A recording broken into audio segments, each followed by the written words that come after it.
maybe to follow up on your first development with a question about green extractivism, what has been called green extractivism, since with the global push for decarbonization, these critiques of extraction have taken on a new dimension. So you have differentiated between fossil extractivism, centered on oil, gas, and hydrocarbons, and green extractivism, which is kind of an expansive concept that includes both the mining required for energy transition technologies and infrastructures, as well as the broader greenwashing strategies of extractive industries, regardless of their final end use. And so given that at least about 384 new mines will be needed by 2035 just to supply battery materials, how do these two critiques, so fossil extractivism and of green extractivism, intersect? And also, do they represent fundamentally different challenges, or are they entangled in similar logics? Yeah, it's such a good question, and I want to kind of pick off from where we left off in this moment in Latin America where these terms were first articulated, and then get into this almost periodization that you're drawing out. In its original usage, if we want to be sort of textual about it, extractivism or extractivismo referred to all of this, right? It referred to the expanding extractive frontier for oil and gas operations in Latin America, and coal as well, so fossil fuels. It also referred to the dramatic expansion of large-scale, industrial-scale mining in Latin America that has a long history, right? The mines of Potosí in Bolivia, when the Spanish Empire was still a thing, helped fund that Spanish Empire. So it's not that mining was new, but there was this extremely important expansion of mining in the 1990s, in the 2000s, under initially deregulatory regimes that kind of encouraged foreign capital investment. And then, as I referred to earlier, that pink tide moment where these extractive projects were seen as vital to economic development and funding of social programs, right? So, but in its origins, activists are contesting pipelines and mines, right? Like, so both of those, sort of hard rock mining or metallic mining and oil and gas.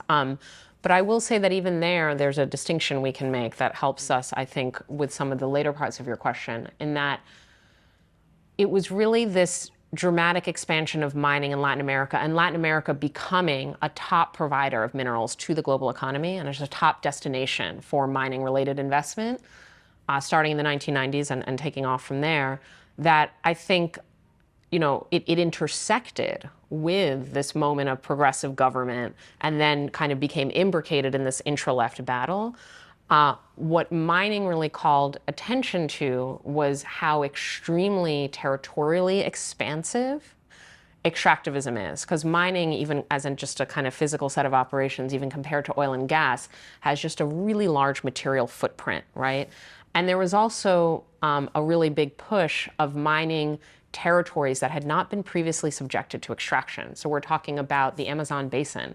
We're talking about the southern foothills of the southern Andes and the foothills and these really magical ecosystems that are cloud forests, just these places that had been relatively protected, in part because they don't, in all cases have oil and gas reserves, or just because for various reasons, states and corporations had in some cases had difficulty fully penetrating, like capital had not, in some ways fully penetrated some of these areas, right? And so what activists are responding to is like the way that mining really just completely transforms landscapes in irreversible ways. And their sites were trained on that, and their sites were also trained on oil and gas and pipelines and the kind of whole support infrastructure for fossil fuels.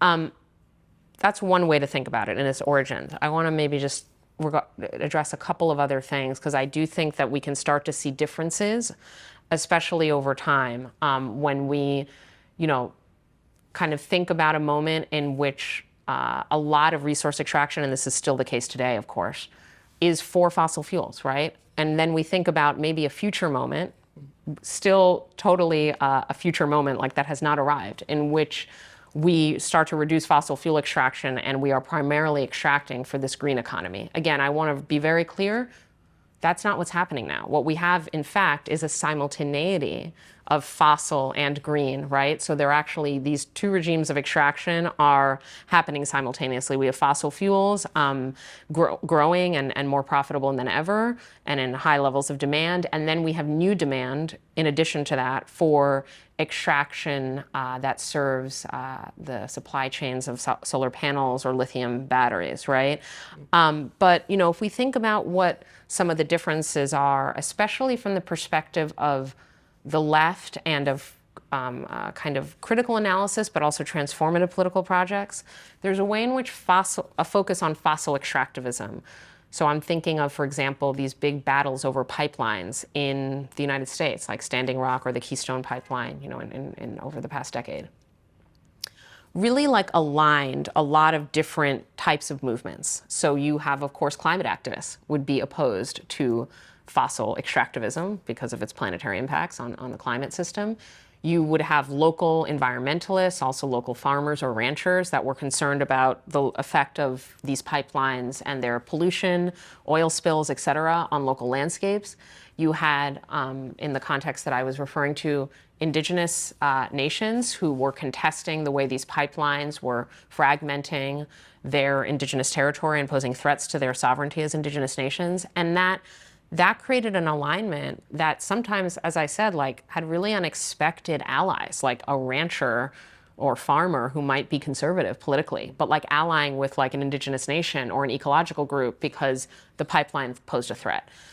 With green extractivism, which again is extraction for furnishing the raw material inputs to so-called green technologies, which I think a concept we'll talk about a little bit more later, it gets more complicated at the level of alliances and at the level of the kind of like, what is the left project vis-a-vis green extractivism? Because, you know, it's not per se a given that a climate advocate is on board with protests against lithium mining, right? Like that, they may or may not be, right?